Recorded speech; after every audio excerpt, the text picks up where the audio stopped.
They've only gone and done it, haven't they? EA have brought out this in-form striker Ibarbo on FIFA 16. It makes you shudder just a little bit thinking back to previous FIFAs where he was just a monster tearing it up, so overpowered that I thought, you know what, we've got to try him on FIFA 16 and see if he's just as good as he used to be. Now, today's episode is powered by my sponsor Elgato Gaming and the HD60S capture card. If you guys are looking for instant HD like 1080p 60 frames a second footage for your gameplay and stuff like that, then make sure you click the link down below in the description where you can pick up one of these awesome devices. So we get into today's squad and we start off with Hugo Lloris. He is one of my favourite goalkeepers on the game, and I swear every time I use him he just goes further and further up the list.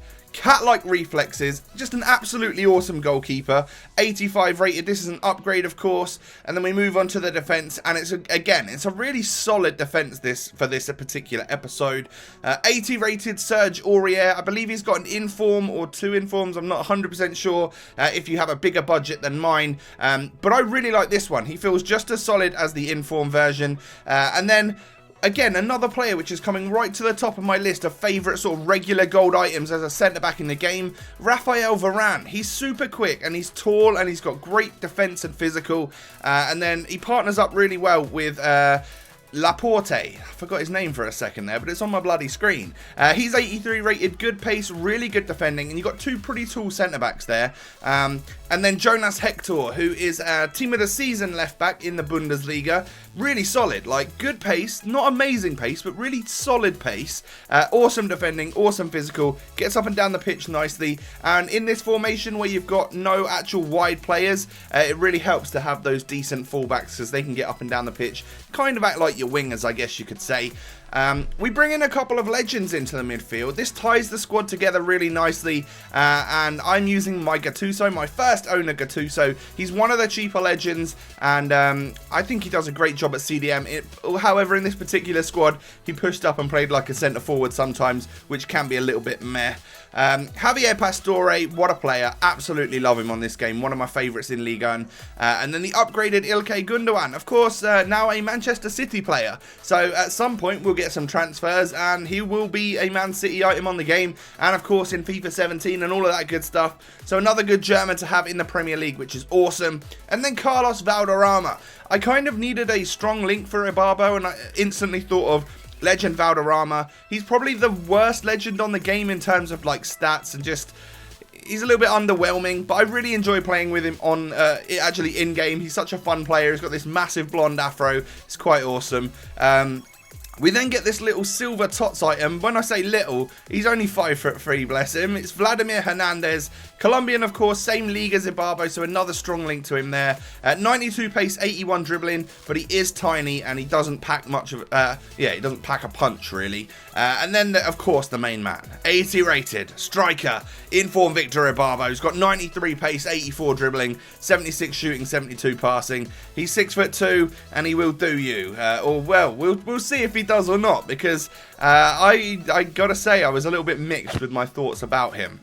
This squad's around 300,000 coins, probably going to be only coming down in price with you know, the low point of FIFA Ultimate Team going through the summer. Players seem to just completely drop off and lose their value, so you should be able to pick this one up. It was quite a fun one to play with. I got a little bit stressed throughout because I've been used to using these like seriously awesome top strikers who, even if they're not like quick or anything, they've got this ridiculous shot, loads of power, awesome finishing. And then I went from that to like what is completely the polar opposite, which is the low rated sweaty striker who's absolutely rapid and pretty good on the ball, but you know, you got to learn how to shoot with him because he's got, when you look at his in-game stats, they're not that amazing. Initially, I wasn't going to use Ibarbo, but I had so many tweets coming through from you guys saying, look, I want you to review him. We want to know more about Ibarbo. So I thought, you know what, I'll put him in a squad and I'll also do a FUTWIZ player review. And I'll be brutally honest, if I like him, I'll tell you. And if I don't, I'll tell you that as well. So make sure you go and sub over to the FUTWIZ channel. Top right corner, I'll put a little card and there'll be an annotation on your screens as well. He will be today's player review. So I'm looking forward to going a lot more in depth about him.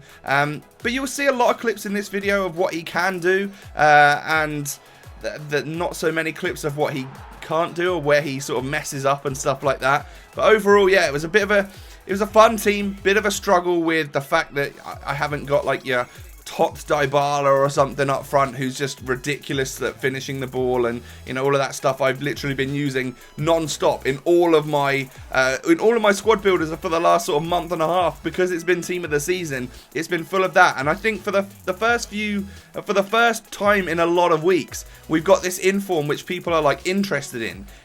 Do they actually want him? Is he worth the coinage? Because, you know, not that many people are going to be opening packs in the near future, I imagine, depending on what they do with the Euros. I'm recording this on Friday at 2:40 p.m. And I know this is coming out on Saturday. And EA have announced something that will be coming. Football. It sort of looks like it could be either a Euro game mode or something. Maybe it's like a tournament style thing. You'll know by the time this video is out. And of course that will decide whether or not people are opening packs. Because if you remember back to like the World Cup game mode, when that was a thing, you know, we could open packs on there, and that was the only way to get the players in the World Cup game mode. So maybe EA have done something like that and managed to work around like the fact that PES owns the license to the official Euro stuff. I don't know. Could just be a tournament, and if so, it might be a little bit lackluster, but nonetheless, it'll be some sort of Euro content that you can probably expect to see on this channel over the next few days. I'm going to EA Play this weekend, so if any of you are there to check out the FIFA 17 stuff, all of the full reveal will be there Sunday night at 9 p.m. I'm going to be there, so say hi if you see me and all of that good stuff. If you could smash a like on the video, that would be amazing. Thanks for watching. I'll catch you next time, guys. Beautiful goal to end it, by the way. Peace.